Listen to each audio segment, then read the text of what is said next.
Bonsoir à tous. À la une de ce journal, un week-end funeste plonge la classe politique dans l'émoi et la consternation en Afrique centrale, tandis que le principal opposant congolais, Guy Brice Parfait Kolela, apparu gravement malade il y a quelques jours, est mort durant son évacuation sanitaire. Le fougueux maire camerounais Paul-Éric Kingé a lui aussi décédé des suites de maladies. À suivre en ouverture de ce journal, une ambiance de tristesse et des témoignages bouleversants avec nos envoyés spéciaux au Congo-Brazzaville et une pluie d'hommages pour l'ancien directeur de campagne de Maurice Kamto. En pleine crise sanitaire, une épidémie meurtrière de choléra refait surface dans la ville de Douala. Déjà un mort parmi les 10 cas diagnostiqués positifs, au moins 4 districts de santé touchés.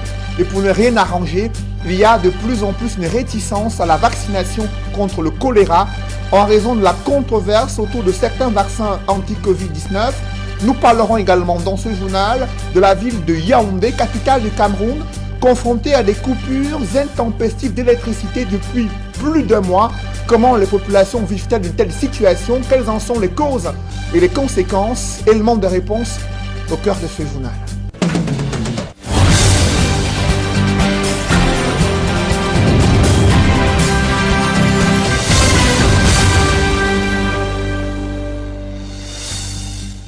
Merci de suivre cette édition complète de l'information sur Equinox Télévision. D'abord, cette vive émotion et tristesse après le décès de Guy Brice Parfait Kolela, principal opposant congolais, candidat à l'élection présidentielle du 21 mars 2021. Il est apparu il y a 3 jours, gravement malade. Il déclarait être en train de se battre contre la mort et donner des consignes de vote à ses militants et sympathisants. Sa disparition brusque est survenue durant son évacuation sanitaire en France. Au Congo-Brazzaville, nos envoyés spéciaux, Eric Watat et Gladys Sidier, ont capté l'ambiance terne au siège de son parti dans la cité capitale du Congo-Brazzaville. Reportage.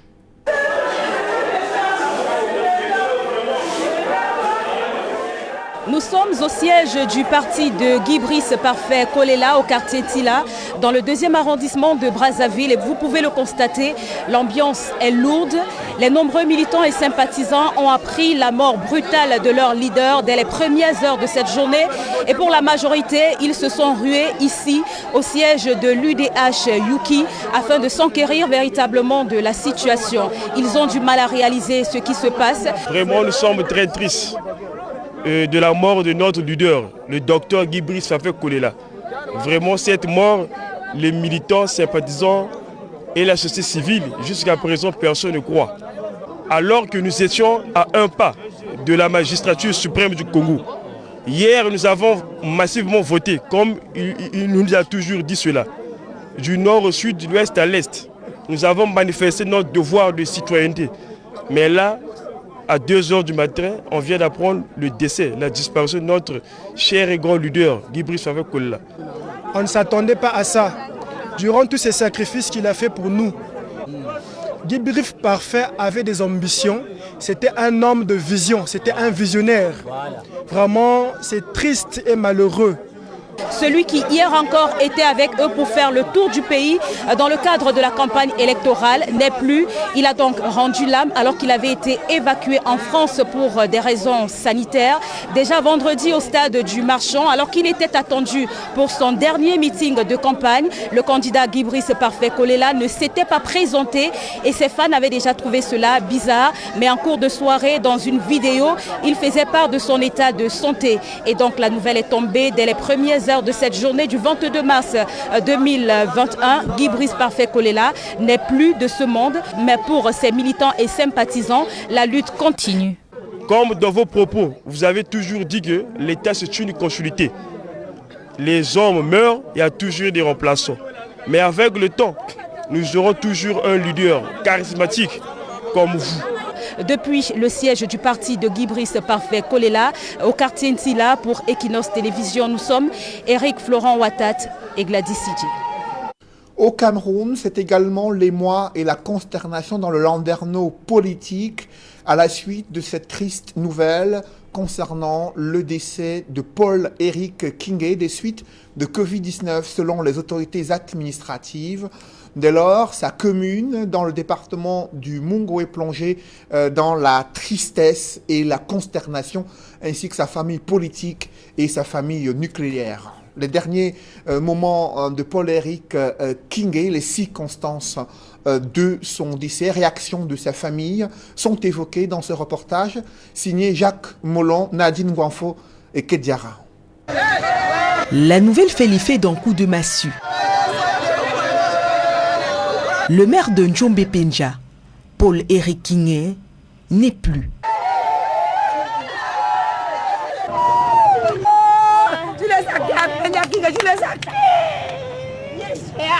Il est décédé dans la nuit de dimanche à lundi des suites de maladies Covid-19 selon les autorités. Si l'information est difficile à assimiler pour le citoyen lambda, elle est un peu plus pour les proches et les administrés de celui qui incarnait pour beaucoup le visage même de l'élu. Je suis fini seulement. Moi je suis fini. Parce qu'on a lutté sur cet enfant-là des années. On dit qu'on va nous trancher la terre. On dit non, c'est l'enfant qui va arranger la localité. On restait pour attendre. Il devait nous mettre le goudron de la gare routière, de la gare régie fréquente, passant par Bonandam jusqu'à Njombe pour arranger la localité de Njombe Penja. Nous sommes finis. Nous sommes vraiment finis. On ne peut plus avoir un enfant comme lui. On est dans le feu. Paul-Éric Kingé, des projets en n'ont plus finir. De l'espoir qui s'envole en même temps que son âme vers l'inconnu. Pour ses collaborateurs, la perte est indescriptible, le désespoir profond.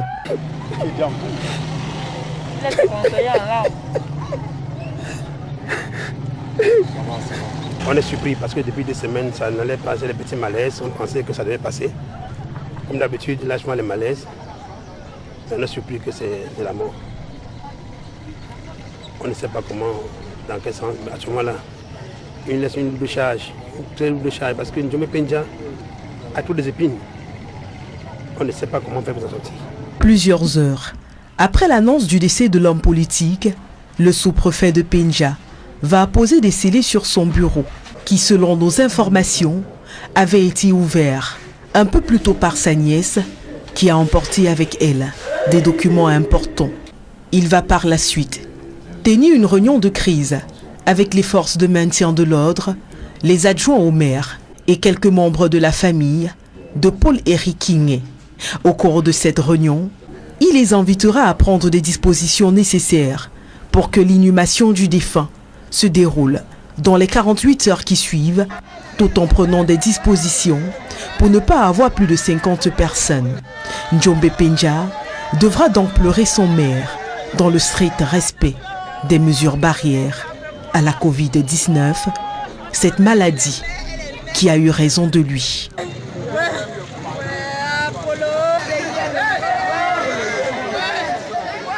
Qui était Paul-Éric Kingé, ce fougueux maire, plusieurs fois élu à la tête de sa commune, arrêté pour ses opinions politiques, traduit en justice, condamné à plusieurs peines privatives de liberté. Il en est sorti regaillardi et déterminé à mener son combat avec ses opinions qui lui étaient propres. Son parcours, son portrait sont esquissés dans ce reportage signé Jean-Paul Chouniat. Qu'on cesse de ravitailler les gens en carburant alors qu'en réalité, ils n'apportent rien à la République. Réputé pour son franc-parler, Paul-Éric Kingé n'avait pas sa langue dans la poche. Son parcours politique a été très mouvementé, avec notamment en 2018 son alliance au mouvement pour la renaissance du Cameroun. Directeur de campagne de Maurice Kamto à la présidentielle d'octobre 2018, Paul-Éric Kingé fut l'un des artisans du non au hold-up électoral, en lançant avec Maurice Kamto une série de manifestations pour revendiquer la victoire du leader du MRC. L'homme est interpellé et cloué 8 mois durant à la prison centrale de Yaoundé-Kondengui. Remis en liberté, son allié d'hier, Maurice Kamto, devient son ennemi juré, taxant ce dernier de tous les noms d'oiseaux pour avoir tenté de lorgner des postes électifs de maire et députés dans son fief du Mungo, où Paul-Éric Kingé entendait tout rafler avec son parti, le MPCN, le Mouvement patriotique pour un Cameroun nouveau. Malgré son divorce avec le MRC, Paul-Éric Kingé est très populaire en Njombe Penja est élu maire pour une deuxième fois au soir des municipales de février 2020. Un mandat en tambour et trompette qu'il n'aura pas le temps d'achever, quittant définitivement la scène à l'âge de 55 ans. Et bien avant ce feuilleton, qui aura marqué les derniers succès politiques de l'homme fort de Njombe Penja, Paul-Henri Kinge s'est aussi illustré dans la lutte contre l'exploitation des richesses agricoles et minières de sa commune. Sa dernière bataille perdue en date, la gestion de la carrière de Pouzolan au village Ndjungo. Il jouait ses coups à fond pour l'application immédiate de la décentralisation sur la gestion des richesses des collectivités territoriales, combat sur lequel il se souffla devant les autorités administratives du Mogo et en haut lieu. Autre combat qui vaudra des années de prison à Paul-Henri Kinge, la revalorisation des conditions de travail et de traitement des employés de la PHP, revendiquant surtout des taxes équitables à reverser à sa commune. L'image même que représentent Njombe et Penja devrait faire honte à cette entreprise. Devenu un élément perturbateur et gênant pour des intérêts cachés dans cette entreprise française, Paul-Henri Kinge, du haut de son statut de maire, est interpellé en 2008 et écroué à la prison centrale de Douala. Son compagnon d'infortune, Lapiro de Mbanga, et lui sont accusés d'avoir instrumentalisé des jeunes à vandaliser les édifices de la PHP pendant les émeutes dites de la fin de 2008. À la même période, Paul-Henri Kinge est aussi accusé dans sa gestion de maire d'avoir détourné plus de 4 millions de francs CFA de fonds publics. Blanchi dans ses démêlés avec la justice, il réclame à l'État du Cameroun 6 milliards de francs CFA de dommages et intérêts. Un pactole qu'il ne touchera pas jusqu'à son départ éternel pour l'au-delà ce 22 janvier 2021. Paul-Henri Kinge est donc tombé les armes à la main, sans avoir accompli les rêves qu'il nourrissait pour les populations de sa commune de Njombe Penja, désormais orpheline de son grand défenseur.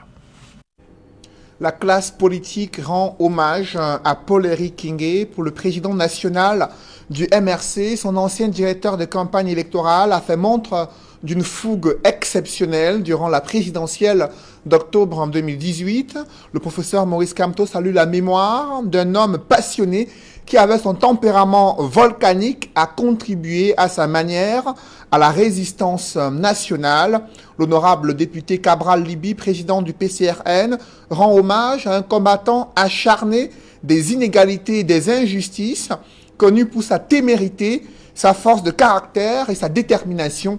Les deux personnalités, Cabral Libi et Paul-Henri Kinge, partageaient en commun les idées de constitution d'une masse électorale et d'un contrôle massif du processus électoral pour espérer une alternance politique au Cameroun.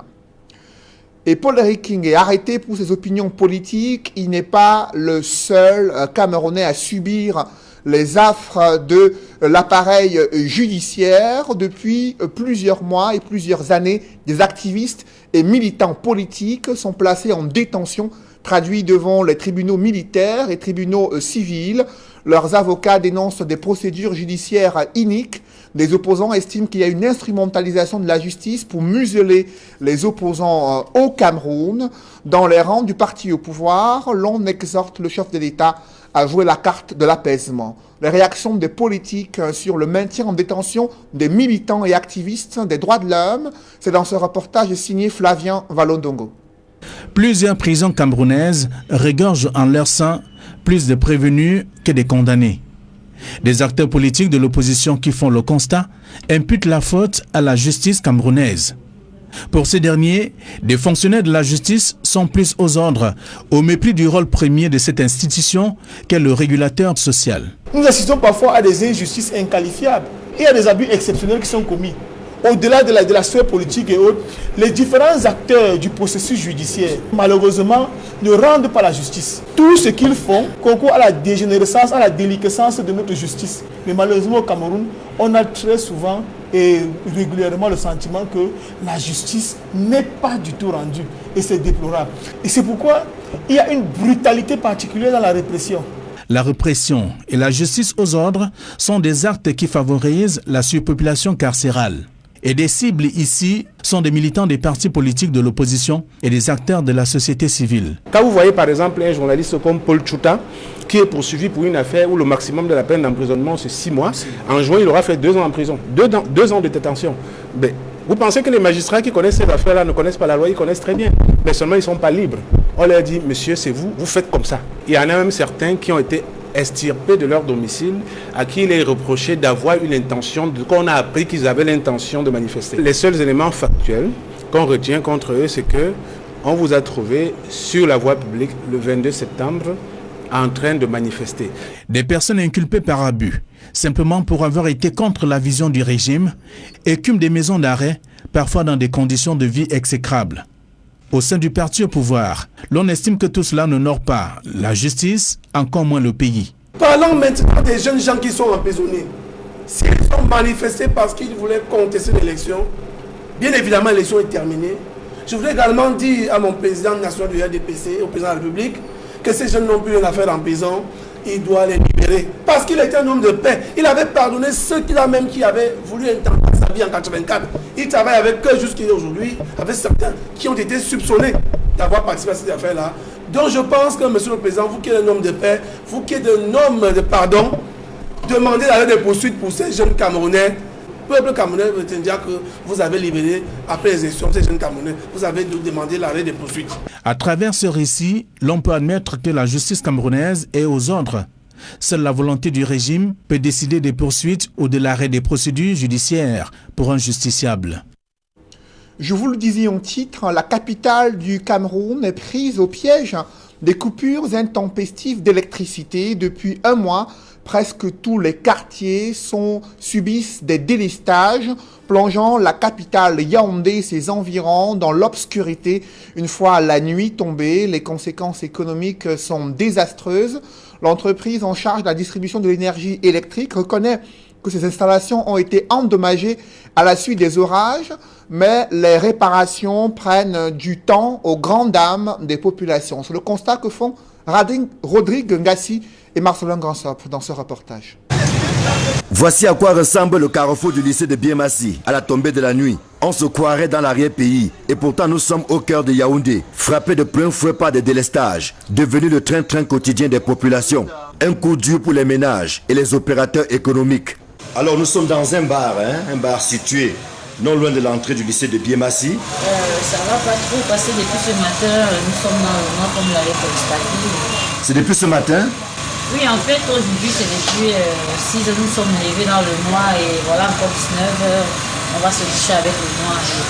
Si les populations étaient déjà habituées aux coupures intempestives, il n'y a que celles-ci ont pris de l'ampleur depuis bientôt un mois. Presque aucun quartier de la capitale n'est épargné par ces délestages. Et c'est à chaque zone son jour d'obscurité. Déjà, dans le milieu de travail, on ne peut pas travailler sans électricité parce que nous sommes dans un domaine qui demande de l'électricité en permanence.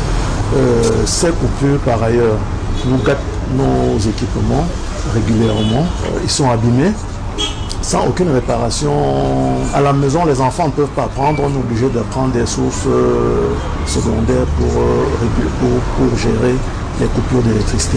Une situation qui préoccupe les organisations de consommateurs qui ont envisagé récemment de marcher sur la capitale pour exprimer leur ras-le-bol. Tu ne peux pas passer 2 jours, 2 minutes sans entendre clap, clap, clap. Les bêtes de chute de tension qui grillent les appareils. Si les consommateurs se constituent et portent plainte en masse, mais c'est grave parce que les gens perdent des appareils à un niveau que moi-même j'en ai perdu derrière les téléviseurs, les machins, plusieurs fois. Mise au banc des accusés, Enio évoque les grands orages des 9 et 10 mars qui ont endommagé la grande ligne de transport ainsi que les réseaux de distribution à travers la ville de Yaoundé et ses environs. Les opérations de dépannage sont en cours pour établir le service dans les plus brefs délais. 250 techniciens sont actuellement sur le terrain dans les chantiers de mise en service de cette ligne. Au terme de cette mise en service, les populations de Soa feront l'expérience d'une qualité de service meilleure. Les localités de Tinga Village, Kolbon, Etoudi Abattoir, Imana et les environs vivront aussi une expérience d'une meilleure qualité de service. En attendant le retour à la normale, c'est le recours aux moyens de bord que sont les lampes tempêtes et solaires, les bougies et le cortège de malheur et autres groupes électrogènes pour ceux qui peuvent supporter les frais de carburant. À Yaoundé et ses environs, c'est à un concours de patience que les consommateurs sont soumis. Vivement la sortie de l'auberge. Dans le 2e arrondissement de Douala, des commerçants sont en colère, notamment ceux installés à l'esplanade de la poste de Newbel. Ils ont été surpris de se voir exiger une importante somme d'argent pour occuper un espace d'1 mètre carré pour mener leur activité commerciale. C'est une nouvelle réglementation mise en place par la municipalité. Cependant, ils estiment qu'ils ont été exclus durant des concertations qui devraient être préalables à l'entrée en vigueur de cette nouvelle tarification sur l'occupation des emprises de la voie publique. Explication dans ce reportage avec Dallas Tiana, Innocent Abega et Vivien Tonfac. Voilà ce que je vais payer 100 000 pour banque ça. 100 000. Ce jeune ne sait plus à quel sein se vouer. Venu mener son petit commerce, il a été surpris de constater que l'espace qu'il occupait à l'esplanade de la poste de New Bell a été matérialisé. Comme lui, au moins 300 commerçants ont été heurtés à la même réalité. Mais ce qui fait problème, c'est que désormais pour s'installer dans ces comptoirs non construits d'1 mètre carré, il faut se faire enregistrer en versant la somme de 100 000 francs CFA à la commune d'arrondissement de Douala 2e. Nous sommes arrivés depuis ce matin, nous avons constaté que la mairie, dans notre absence, est arrivée sur le terrain, a pris l'initiative de tracer et de chasser les gens qui ont l'habitude de vendre pour regarder la place à ceux qui vont les octroyer beaucoup d'argent. À l'instar de ce tailleur, installé ici depuis un quart de siècle, ils trouvent cette somme exorbitante comparativement à leurs revenus. Sur place ici, là, comme vous voyez là. Donc, quand il s'agit de dire qu'on le paie même les 500, on peut essayer, on le paie les 500, mais ils viennent déjà nous dire qu'ils l'ont chassé comme ça. Il n'y a rien pour nous protéger, absolument rien. Le soleil de la pluie, qu'on donne 100 000 francs. Moi, je vends les habits comme vous voyez là. Voilà ce que moi je vends. Je paie le paquet comme ça là à 30 000. Et je vends, j'ai 200 francs par pièce. Donc quand on nous dit qu'on doit payer les places comme ça, là, 1 mètre carré à 100 000, c'est pour nous envoyer au quartier. Ces commerçants qui dénoncent une démarche dans laquelle ils n'ont pas été associés entendent se mobiliser pour saisir la mairie. C'est le montant qui pose le problème. Comme vous voyez les chemises qui sont dans ma main, nous sommes en train de faire la requête au maire, qu'elle nous donne quelques mois, comme ça on s'entend, on se concorde sur le prix qu'on peut payer. Après plus d'1 heure d'attente à la mairie de Douala 2e, l'équipe d'Equinox Télévision n'a pas pu avoir la version des faits de l'institution. Selon la responsable de la cellule de communication rencontrée, la patronne de l'exécutif municipal était présente, mais présidait une réunion très importante. La crise sanitaire liée à la pandémie de coronavirus est loin d'être celle qui touche le plus le Cameroun. L'épidémie de choléra refait surface, elle est meurtrière. Déjà 1 mort enregistré parmi les cas positifs de choléra dans la ville de Douala. Au moins 4 districts de santé sont touchés et les autorités sanitaires s'inquiètent de l'attitude des Camerounais réticents à la vaccination contre le choléra. Ceci évoque la controverse autour des vaccins anti-Covid-19. Évocation avec Nadine Yambou. La pandémie de coronavirus est loin d'être la seule menace qui sévit actuellement au Cameroun. En pleine crise sanitaire, une épidémie de choléra ressurgit et frappe de plein fouet la capitale économique Douala. D'après les autorités sanitaires de la ville, la maladie a déjà fait 1 mort sur une dizaine de cas répertoriés. Avec l'arrivée des pluies, le risque de contagion pourrait être bien plus élevé dans les principaux foyers que sont New Bell, Yupwe, Bepanda, Mbangé, Bonasama et Manuka. Au-delà de l'insalubrité et la consommation des aliments souillés, les difficultés d'accès à l'eau potable sont présentées comme les principaux facteurs de résurgence du choléra à Douala. Au niveau de vie, les conditions de vie des populations qui sont dans des milieux, des habitations précaires, ils n'ont pratiquement pas de latrines. Les mesures d'évacuation des eaux usées sont presque inexistantes. Ou quand elles existent, elles ne permettent pas de se protéger. Vous aviez des maisons où les gens vivent pratiquement, ils habitent avec les toilettes. Et quand les pluies arrivent, comme c'est le cas tout récemment, il est très facile que ces eaux reviennent à la surface, contaminent les aliments qui souvent sont mal conservés, contaminent l'eau de consommation qui souvent aussi est mal conservée. Pour une meilleure riposte contre la maladie, le Bureau régional de lutte contre les épidémies pour le littoral lance une 2e campagne de vaccination dès ce jeudi. Les enfants âgés de plus d'1 an et les femmes enceintes sont les cibles prioritaires. Pour atteindre le seuil minimal d'efficacité, il faut 2 doses de vaccin, une première dose et une seconde dose qui sera prise dans un intervalle d'au moins 14 jours. Ça, c'est l'intervalle minimal. Et le seuil d'efficacité, c'est 5 ans au minimum si on a reçu ces 2 doses de vaccin. Il faut dire que le vaccin contre le choléra est un vaccin oral. Cependant, les responsables sanitaires affirment que la controverse autour du vaccin contre le coronavirus a suscité des réticences dans de nombreuses familles, comme ce fut le cas lors de la première campagne. Ils appellent les parents à ne pas céder à la panique et à faire confiance au corps médical. Les premiers jours, on a observé une réticence de la population, mais avec les techniques de communication, on a eu une amélioration dans les jours suivants. Mais la vaccination qui était limitée à 5 jours n'a pas permis qu'on atteigne les objectifs. Les principales difficultés étaient surtout au niveau de la communication, l'adhésion des populations, dont certains étaient même agressifs, il faut le dire. On avait eu des agents de vaccination, de mobilisation qui se sont fait agresser par les familles. Je supplie les populations, je fais un plaidoyer pour qu'elles acceptent de se faire vacciner pour permettre une bonne couverture, parce que la vaccination, ça nous protège tous et ça nous évite des morts. Dans tous les districts de santé de la ville de Douala, le dispositif de veille sanitaire a été renforcé pour une meilleure surveillance épidémiologique du choléra. À l'apparition des moindres symptômes, tels que la diarrhée, la fatigue et les vomissements, les spécialistes de la santé conseillent une réhydratation du malade avant de le conduire immédiatement dans un centre de santé le plus proche pour une meilleure prise en charge. Alors que le Cameroun est à la traîne, le Gabon est prêt à lancer sa campagne de vaccination contre la pandémie du coronavirus.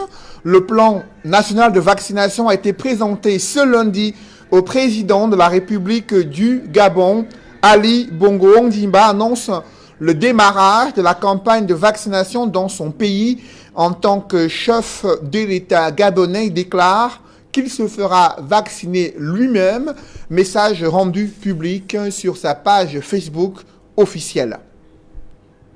Le professeur Pascal Charlemagne Msanganyamding vient d'être affecté à l'annexe de la faculté des sciences juridiques et politiques de l'université de Ngaoundéré. Cette annexe est située à Garoua, capitale régionale du Nord.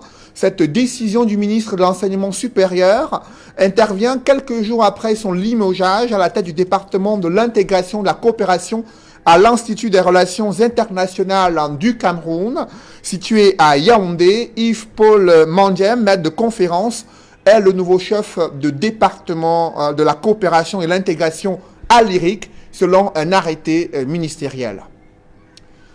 Comment lutter efficacement contre les accidents de la circulation au Cameroun?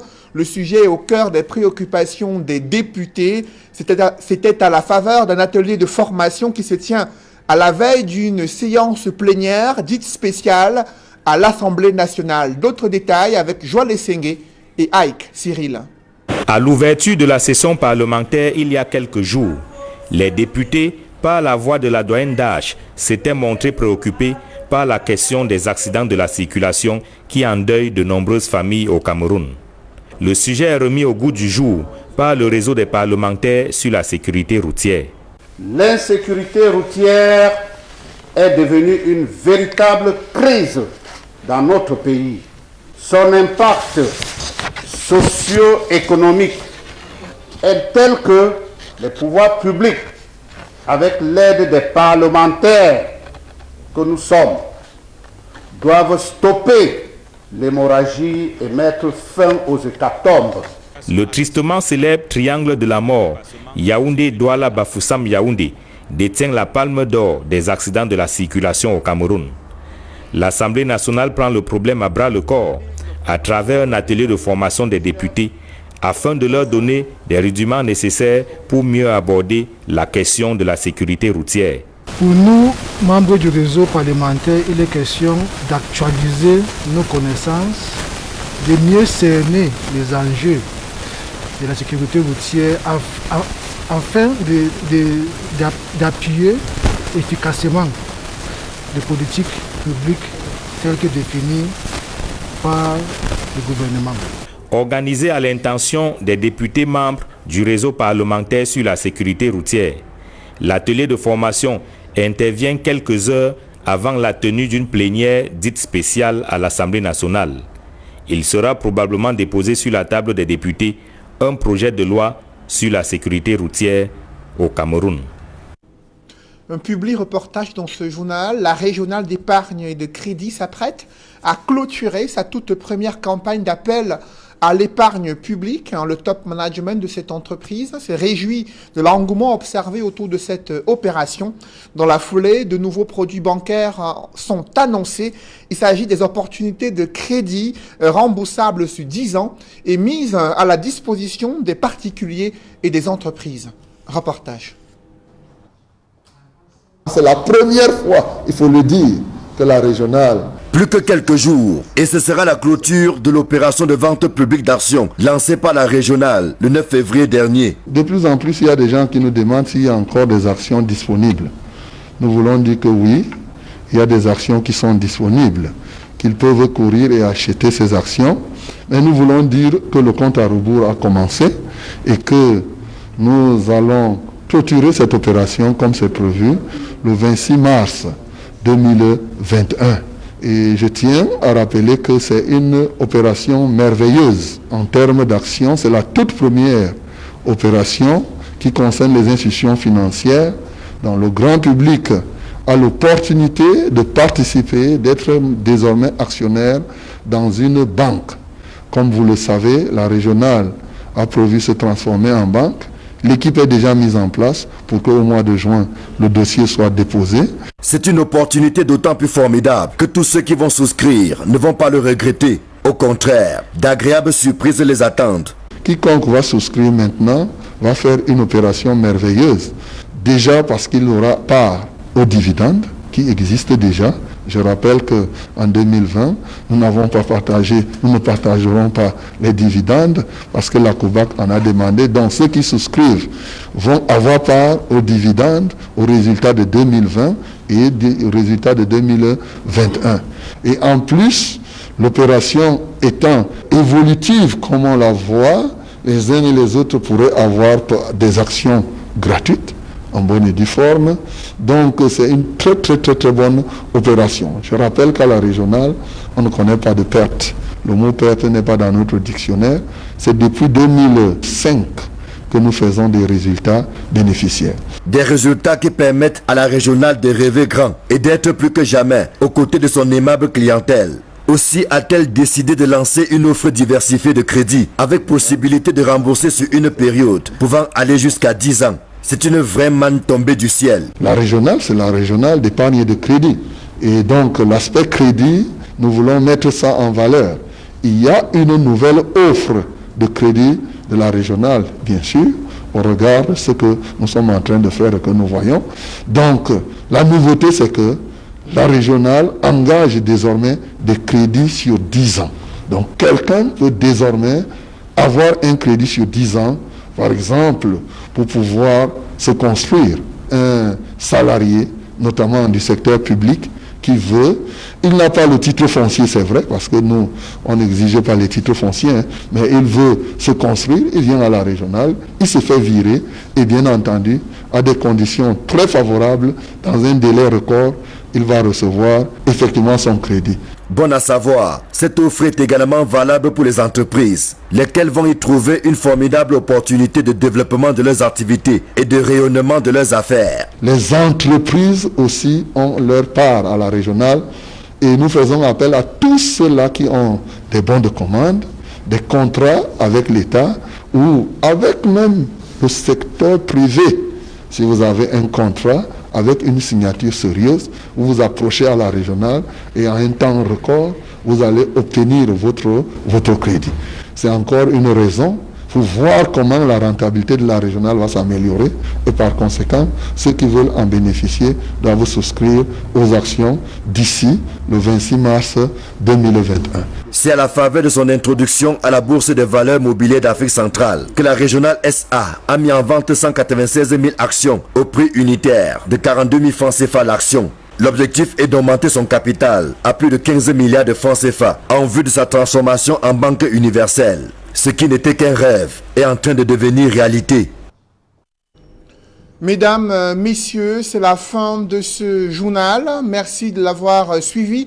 Juste après cette édition de 20h, retrouvez Serge Alain Otto et ses invités pour le débrief du journal sur le plateau d'Equinox Soir. Serge Alain. Un seul titre, Cédric Nouffelé, dans cette seconde partie Equinox Soir, la disparition du maire de Njombe-Pendja, Paul-Éric Kingé. Sa disparition qui plonge le landerneau politique dans l'émoi et la consternation. Vous avez vu comment les populations en Njombe-Pendja se sont mobilisées. Elles ne croyaient pas leurs yeux, ayant suivi cette annonce de son décès après quelques jours seulement de maladie. La classe politique lui rend un vibrant hommage sur la toile camerounaise. D'autres Camerounais ordinaires ont tenu aussi à rendre hommage à ce maire fougueux. Tout le monde reconnaît son caractère téméraire, sa détermination à défendre un idéal politique et à œuvrer pour la construction démocratique du Cameroun. Serge Alain.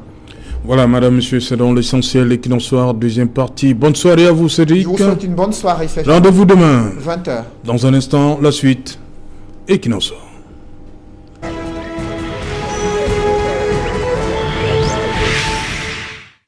Retour sur le plateau Equinox Soir, deuxième partie, c'est le temps du débrief, toujours en compagnie du docteur Tapa, docteur Etoa, Jonathan Batengene, et nous prenons tout de suite la direction de Yaoundé où nous attend Mephisto Ndi. Bonsoir Mephisto, vous avez travaillé pendant longtemps avec Paul-Éric Kingé. Dites-nous, qu'est-ce que vous gardez de lui, surtout cette fameuse journée du 26 janvier 2019. Vous étiez avec Paul-Éric Kingé. Oui, bonsoir Serge, bonsoir à beaucoup d'analystes, bonsoir aux nombreux spectateurs. Effectivement, j'ai travaillé avec Paul-Éric Kingé pendant pratiquement 4 ans. Nous sommes mis ensemble dans son conseiller et le chargé de la communication du parti. Ce que je retiens de Paul-Éric, c'est que c'était un homme courageux. C'était un homme qui était droit sur ses bottes. C'est un homme qui était... On va revenir, on va permettre à la technique de revoir ce petit problème avec Yaoundé. Voilà, sur ce plateau, Jonathan Batengene, qu'est-ce que vous retenez de l'homme, le directeur de campagne, le maire, ou bien autre chose? D'abord, mes condoléances à la famille du Romain et Proloré. C'est une situation triste pour l'ensemble de la classe politique camerounaise. C'est un coup dur pour la nation camerounaise que de perdre un si grand homme. Monsieur Paul-Éric Kingé était quelqu'un... lorsque j'ai eu à le côtoyer l'une des rares fois sur un plateau de télé, c'était quelqu'un qui avait une hargne particulière, il avait un charisme naturel, il avait la capacité d'analyser les situations les plus complexes avec lucidité, mais surtout il était passionné par son engagement pour les populations et surtout celle de Njombe-Pendja pour lesquelles il s'est battu. Pendant la campagne présidentielle 2018, il nous a offert une très belle campagne aux côtés du président du MRC, Maurice Kamto. Il a mené de main de maître cette campagne. Il a d'ailleurs réussi à créer une sensation auprès de plusieurs personnes qui ont cru au discours du président du MRC. Et il s'est illustré là comme étant un acteur politique de premier plan. En début d'année, on a tous observé, depuis la fin d'année dernière, quand il a été élu, on a observé qu'il avait pris fait et cause pour la décentralisation. Ouais. Il était le cheval de bataille même, il était celui-là qui était à l'avant-garde de ce combat. Une question se pose, qui va pouvoir succéder à Paul-Éric Kingé, le grand maire peut-être pas succéder, peut-être pas succéder. On a vu le maire de Douala Premier, Jean-Jacques Lengue Malapa, batailler aussi dur pour le respect. Ce sera difficile. Pour le respect du code général pour les collectivités territoriales décentralisées. Peut-être des gens vont suivre. Il y a le maire de Fumban aussi, Patricia Tomaino Ndamjoya, qui ont quand même fait... Il y a le maire de Fumban, il y a le maire de Douala Premier. Avec Paul-Éric Kingé, ces trois maires ont quand même fait bouger les lignes. On attend de pour voir. Le respect de ce code. on attend de voir s'ils auront la hauteur du maire Paul-Éric Kingué, parce que c'était un monstre dans la tanière des maires au Cameroun. C'était vraiment celui-là qui avait la stature nécessaire pour porter ce type de combat. Les autres, peut-être le maire Tomaino sera un exemple, peut-être elle va suivre l'exemple, mais avec le maire du RDPC de Douala Premier, il peut se battre. Il y a la discipline du parti qui va le rattraper, malheureusement. Comment ça? Vous avez vu ce qui s'est passé pour les écoles oui, maternelles? vous savez, là-bas, il y a la discipline du parti. Il ne peut pas décoller jusqu'à un certain niveau. Or, avec le maire Paul-Éric Kingué, ça allait dans tous les sens. On a vu comment il a stoppé les camions qui transportent la poselande, qui quittent Ndjombe. Il était tellement engagé que parfois on avait l'impression que quand Paul-Éric Kingué porte une cause, cette cause va prospérer. D'ailleurs, au sorti de l'émission, il avait été appelé par plusieurs maires parce qu'il défendait les carrières de Ndjombe Penja. Oui. Et ceux-là, qui étaient certains même du parti au pouvoir, lui disaient « Courage, nous sommes avec toi ». Malheureusement, officiellement, il n'affichait pas cette sympathie et ce soutien pour le maire de Ndjombe Penja. Mais c'était vraiment l'homme qui portait le combat de la décentralisation dans notre pays. Ok, docteur Tapa, connu Paul-Éric Kingué. Oui. J'ai connu le directeur de campagne du MRC, le maire de Ndjombe Penja, ou bien ce maire-là qui a affronté, on va le dire comme ça, le préfet du Mongo par rapport aux carrières de poselande de Ndjombe Penja. Je l'ai connu comme un citoyen qui défendait des causes justes. C'est dommage, on parle aujourd'hui par rapport à quelqu'un qui est décédé. Et déjà, j'adresse mes condoléances à la famille. Et je pense que c'est une très grosse perte pour la nation. On peut ne pas aimer les gens, on peut ne pas s'aimer entre nous, mais on a besoin quand même de contribuer tous à l'évolution de notre pays. Ceci dit, j'adresse une fois de plus mes condoléances et je pense qu'on aura assez de courage pour surmonter cette étape. Ok. Voilà. Docteur, et toi? Oui. Disons que je n'ai pas personnellement connu le défunt, mais comme tout citoyen, j'ai eu connaissance d'un certain nombre de combats qu'il menait. Et je pense que la société se construit et évolue parfois avec des personnes disruptives, des personnes qui, entre guillemets, sont taxées d'indisciplinées, mais qui font bouger en réalité les lignes. Donc c'est une grande perte pour notre pays. Et j'ai bien envie de dire, pour revenir peut-être au sujet que nous avons traité aujourd'hui, que nous devons continuer de faire de la prévention, de travailler énormément pour qu'on ne revienne pas à règlement à des émissions comme ça, à rendre hommage à des personnalités qui nous ont quittés assez tôt. Ok, on va également prendre le témoignage du professeur Jean-Tchou Prévost. Je sais quand même que vous connaissez l'homme, professeur Jean-Tchou Prévost. Voilà, Jean-Tchou Prévost, il n'est pas là. Bon, vous dites que c'est un coup sur la décentralisation. C'est un sérieux coup. Ceux qui traînent la patte, qui ne veulent pas lâcher, là, se disent que bon, voilà, ils peuvent dormir tranquille parce que Paul-Éric n'est plus là. Vous savez, il y a une pensée, on ne se réjouit pas de la mort de quelqu'un, mais il y a une pensée un peu anodine comme ça qui m'est passée à l'esprit.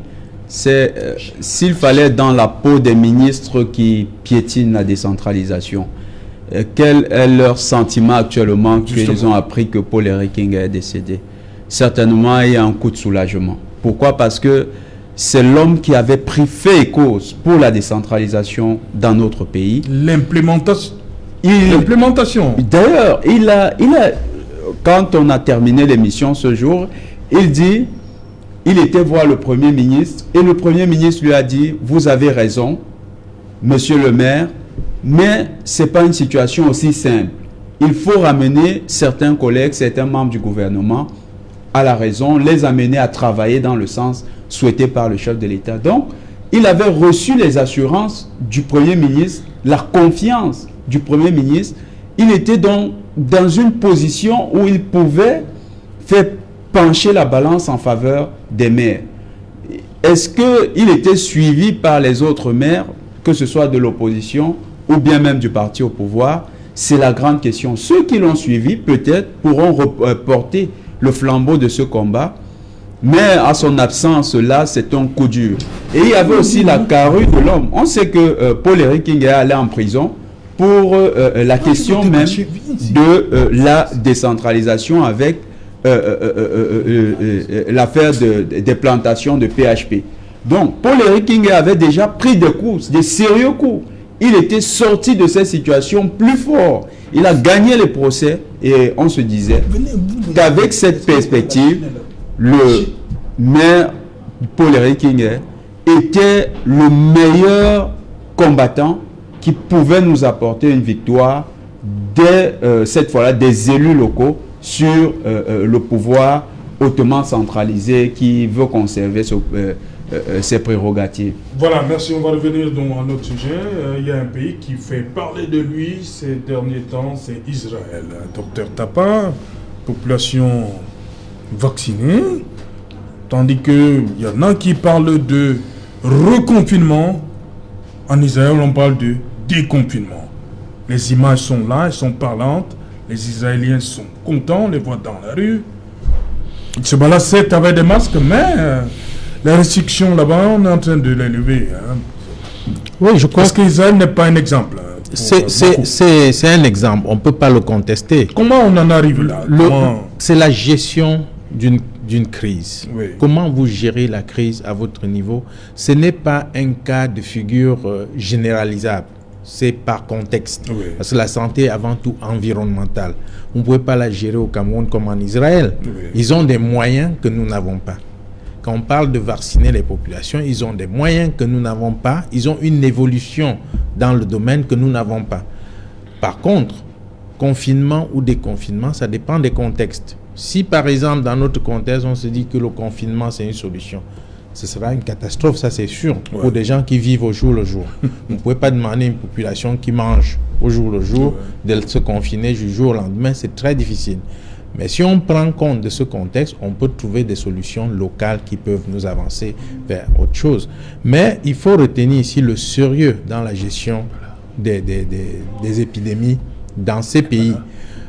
On parle de reconfinement ailleurs, c'est leur solution, je ne sais pas, qui tient compte peut-être de la mentalité locale ou des cultures locales. Mais ils ont les moyens de se confiner peut-être, et ça c'est différent. Donc avant qu'on ne saute sur l'appréciation d'une méthode ou d'une autre, il faut juger les moyens que les gens mettent d'accompagnement pour arriver à ces fins. Toujours est-il que sur le plan santé maintenant, le confinement n'est pas une solution, c'est pas une solution qui peut consolider l'organisme à lutter contre une épidémie. Il faut trouver les moyens de laisser les gens s'épanouir tout en se protégeant, c'est la meilleure solution. Docteur, et toi, sur ce qui se passe en Israël? Ce qui se passe en Israël enseigne au moins 3 leçons. La première leçon, c'est d'abord dans l'anticipation. Parce que Israël a été, pendant qu'il y avait encore les débats sur les vaccins, a payé ces vaccins dans les laboratoires. C'est-à-dire que c'était même pas encore mis au point. Et ils ont payé 4 fois le prix d'un vaccin. Donc ils ont anticipé. Et quand les autres pays sont arrivés pour prendre des commandes, les laboratoires c'était déjà complet parce qu'Israël avait déjà pris un certain nombre de doses pour sa population. Le deuxième enseignement, c'est la discipline.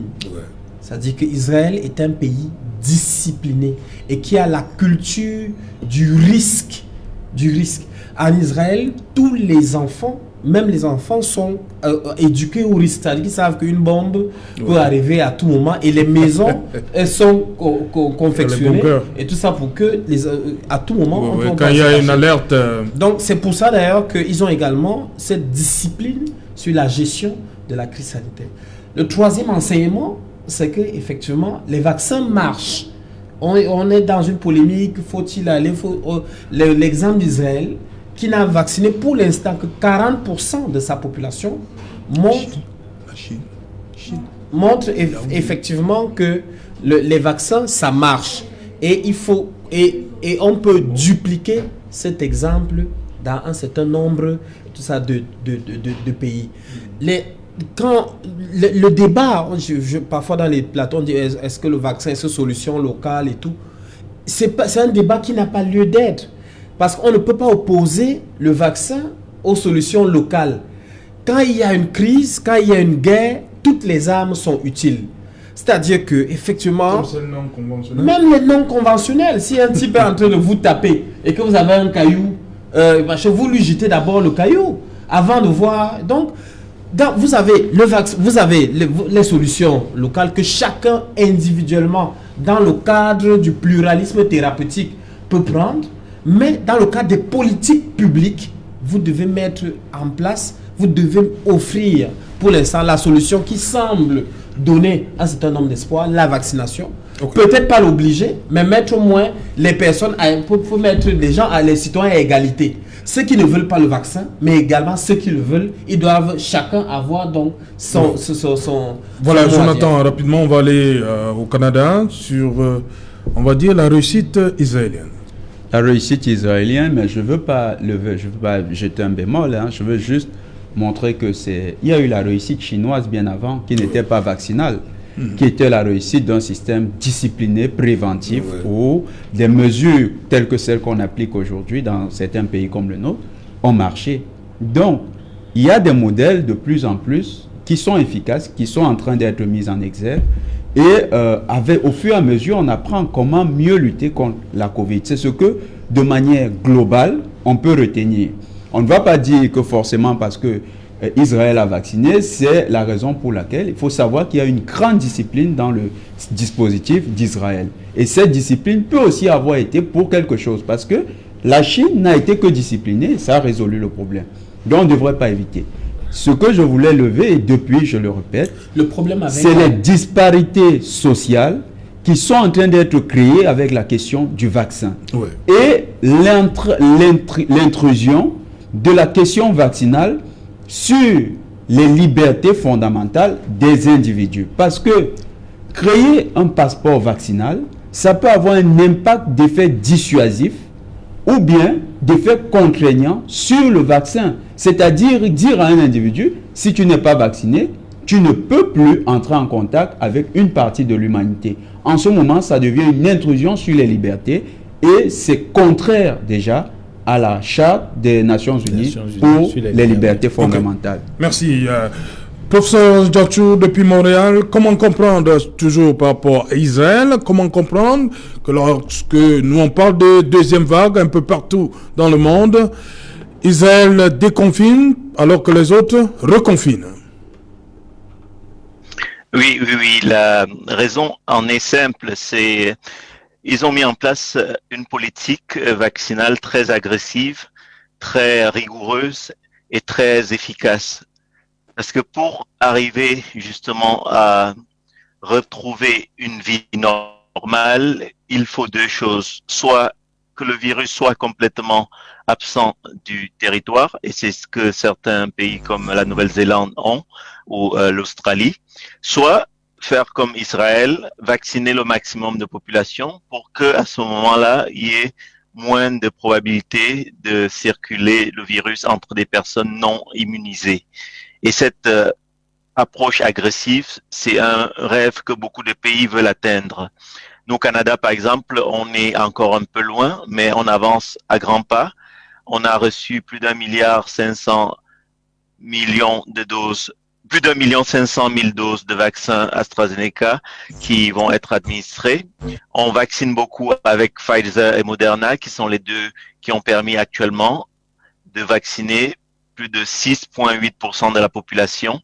Et dans les groupes à risque, comme les personnes adultes âgées vivant en collectivité, près de 90%. Donc ce processus, c'est un processus qui est long, qui est rigoureux, mais ça prend la collaboration des personnes concernées. Par exemple, pour les soignants, par rapport à il y a 2 semaines, on était sur ce même plateau, je vais vous donner des chiffres de 50%. Là, cette semaine, on approche les 70% des travailleurs de la santé qui ont reçu au moins une dose. Donc, il y a de la volonté à mettre derrière ça de la rigueur et aussi quelque chose d'important, la traçabilité pour permettre de faire le suivi. Voilà, merci professeur Jansou d'avoir une fois de plus été avec nous. On va terminer avec, je vois là, Mephistondi, vous étiez en train de nous rappeler vos souvenirs avec Paul-Éric Ngué. Il y a surtout cette journée du 26 janvier 2019 à Yaoundé. Oui, Serge Alain, il faut savoir que c'est un homme dévasté qui vous parle ce soir. J'ai perdu un grand frère, un ami, un parrain en politique, un mentor. C'est Paul-Éric qui m'a appris totalement tout ce que je peux faire en politique aujourd'hui. En parlant précisément de cette journée du 26 janvier 2019, effectivement, lui et moi, nous étions déjeuner à un restaurant sur la nouvelle route Bastos, Tchopéam en l'occurrence, sans publicité bien sûr. Et ce jour-là, en regardant les images de Douala, quand on annonçait sur Facebook qu'on a tiré sur Célestin Djamène, que nous nous sommes dit qu'il fallait qu'on quitte un lieu public et que si effectivement il fallait qu'on nous arrête, même s'il avait déjà annoncé au préalable qu'il ne participerait pas à la marche parce qu'il n'y avait pas été convié. Vous-même, vous savez que le climat devenait de plus en plus morose entre lui et son allié. Donc, ce jour-là, nous sommes partis et c'était au niveau de Dorf Bastos qu'on nous avait interpellés. J'étais effectivement au volant de son véhicule. Lui, il était assis à bord parce que j'avais laissé mon véhicule garé à Tchopéamon. Donc, pour vous dire que Paul-Éric Ngué et moi, nous avons été très proches. On a échangé. Nous avons eu notre dernière conversation au téléphone, notre dernier échange téléphonique, c'était vendredi. Je croyais que, compte tenu de ce qu'il m'avait laissé comme espoir que ça pouvait aller, je croyais qu'il allait se relever. Malheureusement, ça n'a pas été. Mais ce que je garde de lui, c'est que c'était un homme courageux. C'était un homme qui avait horreur de l'injustice. Je voudrais que les Camerounais le sachent. Paul-Éric Ngué avait horreur de l'injustice et il me disait toujours, je défendais la vérité jusqu'à ce que mort s'en suive. Et je vais également dire aux Camerounais que Paul-Éric Ngué a cru à la décentralisation. Il a cru fermement à la décentralisation et il savait que c'était le couloir par lequel il fallait passer pour développer les localités. Et vous-même, vous pouvez le constater. Si vous allez aujourd'hui à Djobé-Pendja, vous allez constater que Djobé-Pendja est en chantier. Il a annoncé il y a de cela à peu près 3 semaines qu'il mettait Djobé-Pendja en chantier et effectivement, il a mis Djobé-Pendja en chantier. Donc, c'est un acteur politique majeur qui nous quitte et vous pouvez imaginer que ce départ prématuré est à l'image pratiquement d'un tsunami, d'un séisme politique à une échelle jamais constatée. Parce que Paul-Éric Ngué, croyez-moi, il avait du cœur, il avait la détermination, il avait l'amour pour ce pays. Il a eu des propositions de partir de ce pays après tout ce que vous connaissez comme problème qu'il a eu. Mais il a décidé de rester au Cameroun. Il avait dit, j'aime mon pays, je resterai dans mon pays, je travaillerai pour mon pays.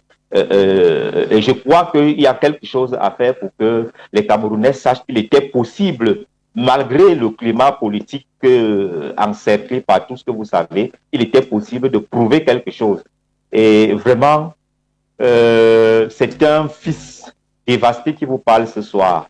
Cette nouvelle-là, je l'ai accueillie vraiment avec toute la douleur et la consternation que vous pouvez imaginer.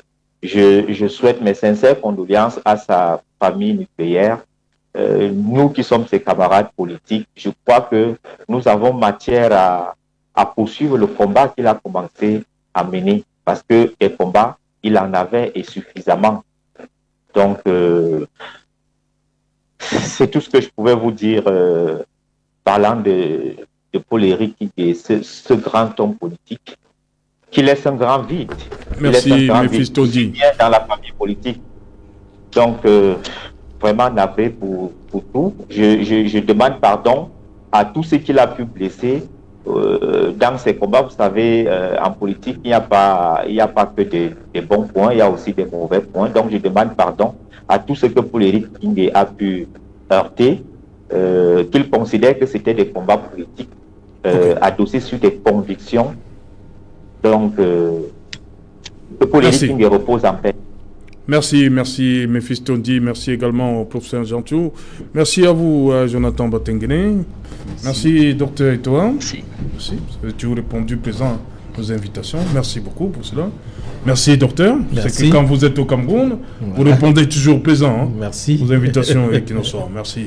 Madame, monsieur, nous sommes arrivés au terme de cette édition Equinoxoir. Merci à vous également, hein, chers téléspectateurs, d'être restés une fois de plus devant votre petit écran pour rendez-vous. Equinoxoir, émission d'utilité publique. Bonsoir, Djombe Pendja.